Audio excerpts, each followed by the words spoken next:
গণঅভ্যুত্থান সংশ্লিষ্টদের সাথে বিভাগীয় ও জেলা পর্যায়ে মতবিনিময় শুরু করেছে বৈষম্য বিরোধী ছাত্র আন্দোলন। ছাত্র জনতার আন্দোলনে শহীদদের পরিবার ও আহতদের সাথে সাক্ষাৎ ও বিশ্ববিদ্যালয়ের শিক্ষার্থীদের সঙ্গে আলোচনা করেন সমন্বয়করা।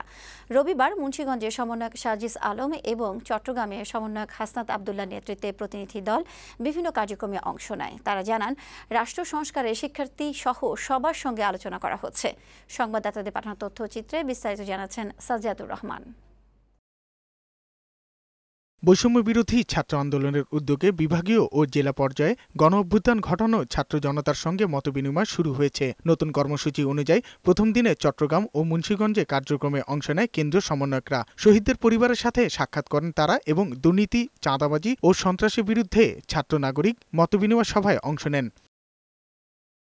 ঢাকা বিভাগের মুন্সিগঞ্জে যান বৈষম্য বিরোধী ছাত্র আন্দোলনের সমন্বয়ক সার্জিস আলম সহ 14 সদস্যের একটি প্রতিনিধি দল। ছাত্র প্রতিনিধিদের সাথে প্রথমে সাক্ষাৎ করেন তারা, পরে কথা বলেন আন্দোলনে নিহতদের পরিবার ও আহতদের পরিবারের সাথে। সবশেষে সাক্ষাৎ করেন জেলা প্রশাসন ও স্থানীয় বিভিন্ন রাজনৈতিক দলের নেতাদের সাথে। জেলার সরকারি হরগঙ্গা কলেজ মাঠ প্রাঙ্গণে ছাত্র জনতার সমাবেশে অংশ নেন সার্জিস আলম।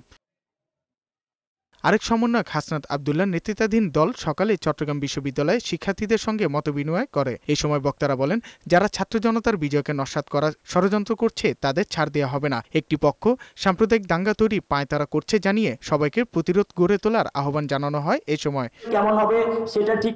পরে বিকেলে নগরীর লালদিঘিতে ছাত্র জনতার সঙ্গে মতবিনিময় সভা অনুষ্ঠিত হয়। এই সময় হাসনাত আবদুল্লাহ বলেন, রাষ্ট্র সংস্কার যতদিন পর্যন্ত না হবে ততদিন পর্যন্ত অন্তর্বর্তীকালীন সরকার থাকবে। আমরা আবার অন্তর্বর্তীকালীন সরকারের মধ্য দিয়ে আমরা পরিবর্তন দেখতে চাই।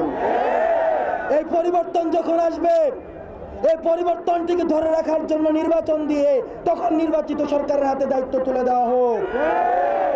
যারা ছাত্রদের ওপর নিপীড়ন করেছে তাদের বিচার এই অন্তর্বর্তীকালীন সরকারের সময় করা হবে বলেও জানান তিনি। রাষ্ট্র পুনর্গঠনের সময় আমাদেরকে ঠিক একইভাবে একসাথে থাকতে হবে। সাজ্জাতুর রহমান, বৈশাখী সংবাদ।